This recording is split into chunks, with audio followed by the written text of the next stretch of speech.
Hey, fellow Hoosiers, if you think that parents should be the ones who decide what religious views are taught to their children, you need to reach out to your state senator and tell them you strongly oppose Senate Bill 50. It's a terrible bill. It passed out of committee last week. It's going to be going to a full vote in the Senate.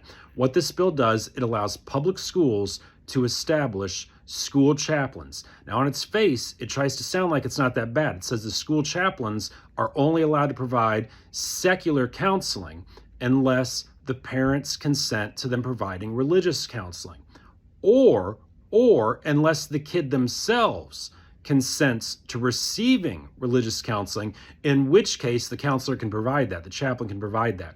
So it's not hard at all to imagine a scenario where your first grader, second grader, third grader, whatever, gets sent down to the office because they're having a hard time with something or they're having an emotional reaction to something. And they end up talking to this newly established school chaplain, and the chaplain says, well, I can tell you're having a really hard time. And, when I'm having a hard time, there are things that I know about God that, help me with that. But I'm not really allowed to talk about that unless you want to. Do you believe in God? Does your family do that? Is that something you want to talk about?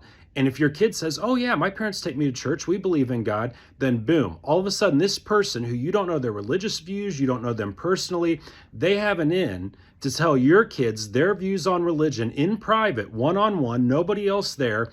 And guess what? Those communications are confidential under the bill. They don't have to tell you what they talked about with your kid, what they said, what your kid said. It's all behind closed doors. This is a terrible bill, terrible. It doesn't matter what religion you are, where you fall on the political spectrum, what your ideology is.